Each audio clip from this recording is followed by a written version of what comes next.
1884년 7월 2일, 고종은 새로운 국가정책을 결정했다. 이에 대해 윤치호는 그의 일기에 이렇게 썼다. 아침 일찍 궐에 들어갔다. 주상께서 미국 상선에 내해 항해를 허락하시고 미국인의 병원과 학교 설립, 전신 부서를 허락하셨다. 19세기 말 고종은 왜 이런 결정을 했을까?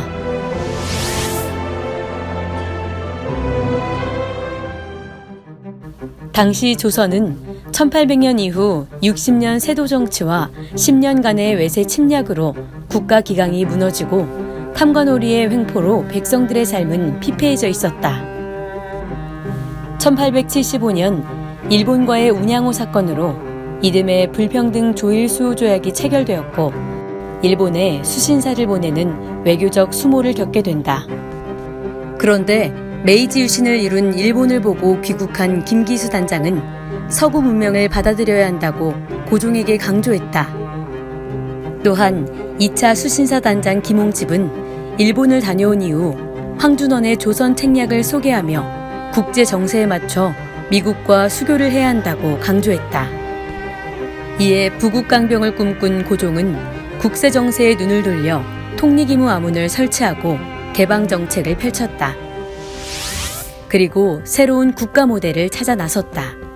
일본의 자발적인 수신사와 신사 유람단을 파견해 일본을 더욱 살폈고 중국에 유학생을 보내 무기 제조와 수리를 배워오게 했다. 미국과 조미수호 통상 조약을 체결하고 보빙 사절단을 보내 부국강병의 길을 찾아오라고 했다. 보빙 사절단은 미국에서 다양한 문물을 살펴보았고 특별히 목사이자 교육학자인 가우처를 만나게 된다. 귀국한 부단장 홍영식은 1883년 11월 22일 고종을 만나 어느 나라를 막론하고 정보통신기기와 인재 양성이 필요하다고 역설했다. 이듬해 보빙 사절단을 만났던 가우처는 일본에 있었던 맥클레이 선교사에게 조선을 도울 것이 있는지 그 가능성을 타진해보라고 했다. 이에 조선을 방문한 맥클레이 선교사는 김옥균을 통해 고종에게 제안서를 보냈다. 홍영식의 보고와 맥클레이 선교사의 제안서를 본 고종은 윤치호의 일기에 쓰여 있듯 미국 상선의 조선해 운항, 미국인의 병원과 학교 설립, 그리고 전신 설치에 대해 윤허하였다. 50년 뒤인 1934년 케이블 목사는 일본의 침략으로 어려움을 겪어 새 길을 찾고자 보낸 보빙 사절단이 가우처와 만나게 된 회견이야말로 참으로 신의 뜻이 아닌가라며 회고했다. 이렇게 조선의 부국강병을 꿈꾸었던 고종의 요청에 의해 1885년 4월 5일 최초로 아펜젤러와 언더우드가 입국했다.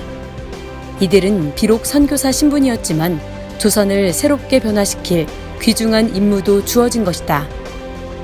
아펜젤러와 언더우드는 조선에 들어와 학교를 세웠고 크고자 하거든 남을 섬기라고 가르쳤다. 병원과 고아원, 맹인학교 등을 세워 사회사업을 펼쳤고 여성 교육에도 앞장섰다.